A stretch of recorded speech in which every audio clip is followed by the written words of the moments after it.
Poros maritim kita, kalau kamu nggak percaya, tutup tuh sekarang. Pastinya saya tidak ragu untuk 7% ini. SDM kita itu sebetulnya udah mampu, Mas, untuk mengelola teknologi ini, Mas. Saya percaya untuk SDM kita nggak kalah lah. Ganjar Mahfud nomor 3. Anggi Pasaribu, this is what she got. Ini era demokratis, mau komen juga gratis, biar gak dikatain apatis, sekali nyinyir langsung sadis. Yo, nyinyir juga harus mikir, biar pesan gak salah parkir.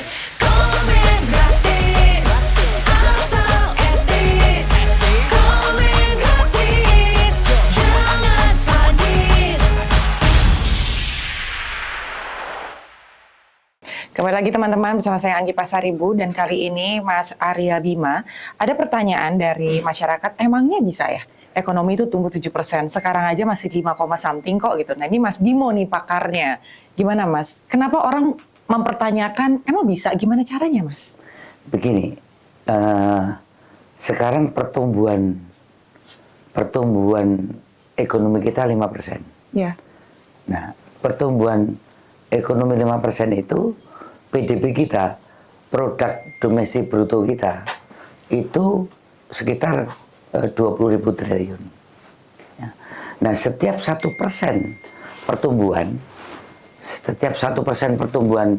ekonomi, itu kan dalam komponen PDB kita, ada investasi, ada consumption, ada kemudian pajak, ada ekspor minus impor kita, dan government spending. Kalau memang produk domestik bruto kita sekarang ini dalam posisi 20.000 triliun dengan pertumbuhan 5%. Nah, per 1%-nya itu kita butuh 1% dari 20.000 triliun. Butuh investasi kurang lebih dengan 200 triliun. Kan itu. Nah, kalau 7%, yang sekarang ini kita naikkan 2%, kita butuh sekitar investasi, ini kalau nggak salah, karena saya bukan negara menung, itu 400 triliun. Nah, fondasi pemerintahan Jokowi selama 10 tahun, yang namanya pertumbuhan tertinggi itu ada di investasi. Nah, investasi yang disiapkan dengan fondasi Pak Jokowi selama 10 tahun ini adalah interkoneksitas, yang mana interkoneksitas itu diarahkan pada narasi pertumbuhan investasi industri 4.0. Nah, kita sekarang lihat, apakah kita mungkin nggak kalau akan mendongkrak sekitar 400 triliun investasi? Menurut saya, itu bisa terlalu kecil. Dalam artian begini, sektor investasi kita bisa lewat yang namanya kita jadikan blue gold. Itu di sektor perikanan, di sektor kelautan. Di situ ada 12 juta ton ikan yang bisa kita tangkap per tahun. Di situ ada 11 wilayah penangkapan ikan. Di situ ada investasi soal tangkap, ada investasi soal budidaya, dan ada investasi soal industri perikanan. Saya tidak ragu, 400 triliun itu sendiri pun dalam hitungan akan menyerap tenaga kerja sekitar 2 juta tenaga kerja. Di sektor kelautan untuk mencari 400 triliun investasi bukan sesuatu yang sulit. Dengan strategi pasar kita, untuk ikan nasional kita bisa 270 juta rakyat Indonesia itu sebagai segmen pasar yang ada. Ini tidak akan menyulitkan investasi untuk melihat sebagai satu yang menarik. Dari 270 juta rakyat Indonesia, oke, kita ambil saja usia produktif dan usia pertumbuhan, kita ambil sekitar 100 juta saja setiap hari makan ikan. Yang pertama. Yang kedua, soal strategi untuk ikan sebagai pengembangan industri nasional kita. Untuk wilayah kota kabupaten pesisir, ya, hampir di situ yang paling bagus dikembangkan adalah industri perikanan, industri pengalengan ikan, dengan berbagai varian ikan-ikan yang ada, yang hampir tingkat ketergantungan negara-negara Afrika, negara-negara middle income trap, itu banyak yang ingin mendapatkan impor ikan dari kita, terutama ikan kaleng. Kemudian dari strategi ikan tangkap. Tuna kita ini berbagai jenis. Ikan kita berbagai jenis. Strategi pemasaran ikan di Jepang itu berbeda dengan ikan di Cina, berbeda dengan ikan di Eropa, berbeda dengan ikan di Amerika. Saya melihat bahwa poros maritim kita, kalau kamu nggak percaya, tutup sekarang ekspor ikan kita. Pasti akan teriak negara-negara itu karena ketergantungan dengan ikan kita. Pastinya saya tidak ragu untuk 7% ini. Karena kita baru bicara soal maritim. Kita baru aja, soal kemaritiman sebagai kemaritiman. blue gold. Iya. Sekarang kita sebagai green gold, pertanian dan perkebunan. Apa yang kita tidak punya? Benar. Apa yang kita tidak punya? Kita bicara kakao, belum hilirisasi. Kita bicara coklat, belum hilirisasi. Kita bicara sawit, kita hilirisasi baru CPO dan banyak minyak goreng. Apa yang belum kita olah dengan kopi kita, dengan berbagai variasi kopi kita yang hampir negara Eropa tergantung dengan kopi kita yang sangat tinggi. Apa yang tidak bisa kita bikin hilirisasi dengan perkebunan kopra kita? Apa yang tidak bisa kita bikin perkebunan dengan kakao dan coklat kita? Saya tidak ada keraguan bagaimana di sektor green gold kita selain akan mengembangkan berbagai tanaman pangan, tapi juga tanaman perkebunan dengan luas wilayah kita ini, saya tidak yakin bahwa akan tidak ada investasi yang kita targetkan untuk mendukung kenaikan 7%. Itu dari sektor blue gold dan green gold. Sekarang black gold. Ini baru hilirisasi sektor nikel. Baru hilirisasi, belum industrialisasi sektor nikel, yaitu baterainisasi. Ya? Dari segi timah, betul. Ya. Dari segi boksit, berapa? Dari batu bara yang kita konversi menjadi gas, berapa? Saya tidak melihat sumber daya alam mineral kita ini, yang kita hilirisasi ini, nanti juga tidak mendatangkan investasi yang begitu besar. Kalau dulu sulit, karena infrastrukturnya nggak ada. Nggak ada ya. Oke, blue gold, green gold, black gold. Pariwisata kita belum eksplorasi dan eksploitasi aja. Ya. Apa kita kalah dengan Thailand? Apa kalah kita dengan Cina? Apa kita kalah Jepang? Saya tidak. Saya kira tidak. Kita bisa menjadikan pariwisata based on community, berbasiskan kabupaten dan berbasiskan desa. Sekarang Gen Z ini mampu mempromosikan berbagai wisata-wisata alam. Ya. Banyak orang sekarang tidur di Jakarta, tapi 2 hari, 5 hari mereka akan masuk desa. Di Jogja demikian, di Bali juga demikian. Apakah dengan pariwisata kita tidak bisa mentargetkan 5, 10, 20 kali lipat dengan infrastruktur interkoneksitas yang sudah ada?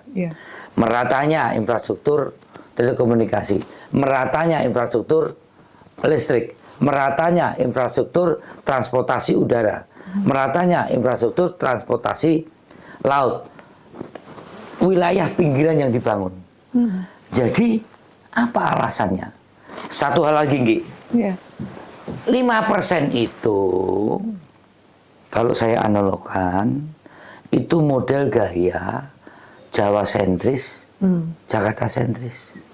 Jawa itu loko, narik gerbong 32 provinsi lainnya. Jakarta narik 32 gerbong provinsi dari NTT, NTB, Sulawesi, Papua, Kalimantan, ditarik oleh Jakarta atau Jawa. Pola gaya narasi Indonesia sentris itu bukan kereta konvensional yang kita punyai. Gaya, pola, cara berpikir kereta cepat. Kereta cepat itu gerbong sekaligus loko. Kalau ada 16 gerbong di kereta cepat, gerbong itu sekaligus loko. Maka karena loko sekaligus gerbong, tidak ada gerbong yang narik. Maka kecepatannya cepat ini. Sweet. Nah, loko Papua akan mengembangkan green gold, black gold, pariwisata, atau sumber daya mineral. Ya. Maluku akan mengembangkan green gold, black gold, atau pariwisata, atau sumber mineral. Demikian Sulawesi, demikian Kalimantan, demikian Sumatera. Jadi intinya bahwa 7% saya sangat optimis untuk Pak Ganjar, Pak Mahfud 5 tahun ke depan, karena sebagian fondasinya sudah dikerjakan oleh Pak Jokowi dengan nawacita pertama dan keduanya. Pak Ganjar dan Pak Mahfud tinggal memitigasi kerjasama pemerintahan kota kabupaten, kerjasama dengan Dewan Perwakilan Daerah di DPD RI untuk mengembangkan regional development.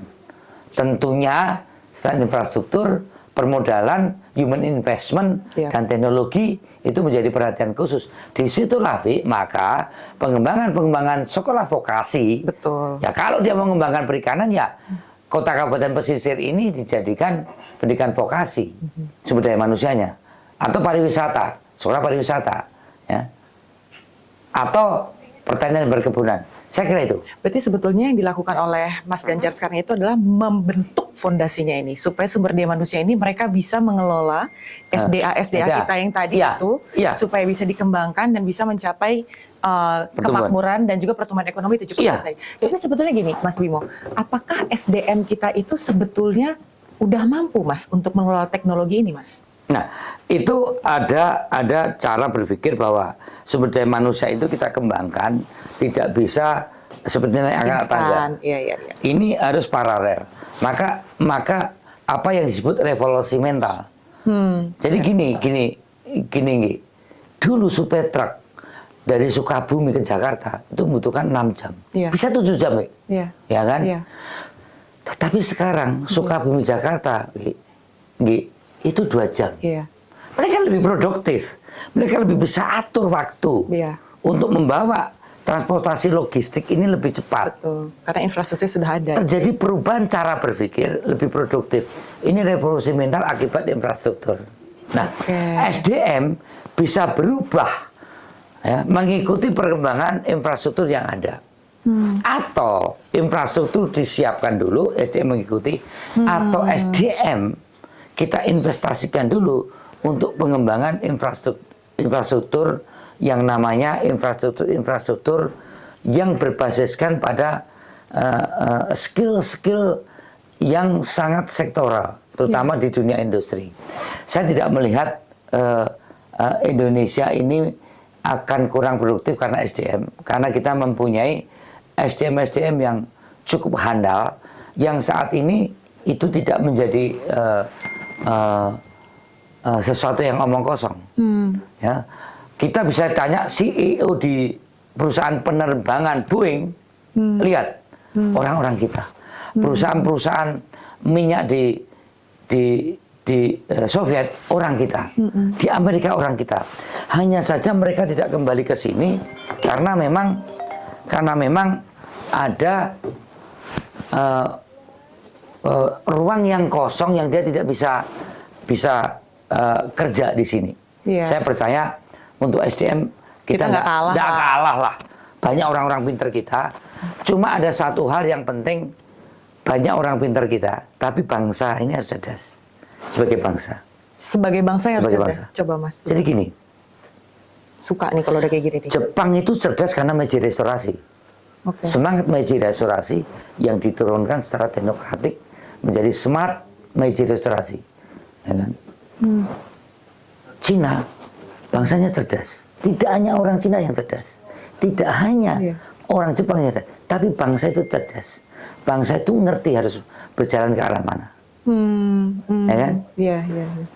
Vietnam, bangsa itu menjadi cerdas. Karena semangat Master Ho Chi Minh itu dijadikan spirit untuk melawan kolonialisme dan imperialisme menjadi teknokratik. Supaya kita lebih bisa expand melawan produk-produk imperialisme itu. Taiwan itu semangatnya Kuomintang. Semangat Chiang Kai-shek, Kuomintang. Begitu juga India, itu semangatnya ada Swadesi. Jadi tidak, bangsa yang cerdas mempunyai soft skill. Kita punya Pancasila. Betul. Hanya kurang dikembangkan. Tidak hanya hard skill dengan kompetensi yang ada di bangku kuliah. Nah, saya percaya bangsa yang cerdas adalah kemampuan pemimpin itu menjadi bangsa. Iya. Ya, tidak hanya menjadikan orang Indonesia yang juara matematika, tetapi bangsa ini cerdas karena bangsa ini Iya. akan mampu menghadapi ancaman dan tantangan global sesuai zamannya. Iya. Disitulah letak Ganjar dan Pak Mahfud akan menjadi orang Indonesia leading dan leader. Kita tidak menjadi objek di antara bangsa-bangsa. Iya. Kita akan menjadi subjek ikut menentukan. Disitulah keyakinannya, Ri. Kita akan naik jadi bangsa yang tidak middle income trap, Iya. tapi negara maju. Kita belum bicara dengan yang namanya energi terbarukan. Iya. Belum kita yang namanya kita bicara punya nikel, Iya. kita punya pasir silika, kita punya mikrohidro, kita punya energi primer yang itu prasyarat industri di tahun 2045. Apa yang kita bikin pesimis? Nggak ada. 7% itu malah terlalu kecil. Kita bisa ke 9 sampai ke 10. Sama halnya peluang bonus demografi dan bonus geografi serta pengembangan infrastruktur teknologi ini yang sekarang kita itu infrastruktur teknologi ini kan internet gratis, itu bulan bakal mewah. Internet gratis yang diprogramkan Pak Ganjar dan Mahfud ini hanya mengejar ketertinggalan kita dengan bangsa lain. Saya kira itu. Makanya kalau pengen tercapai 7%, kerjasamanya harus dari semua lini. Kita sumber daya manusianya juga harus sadar. Ya. Kalau kita yang sebagai SDM. warga negara, kita yang SDM, yang kita punya bangsa ini, kita yang bertanggung jawab, gitu Ya. kan. Dan kita pilihnya juga jangan sampai salah pilih, teman-teman. Nah, Korupsinya juga harus semua itu udah ya. 7%, 8%, 9%, fondasi utamanya Berat, clean Mas. and clear, tata pemerintahan Betul. yang Sehat. bersih. Ya. Saya kira itu. Oke. Dan itu ada di Ganjar Mahfud. Ganjar Mahfud nomor 3.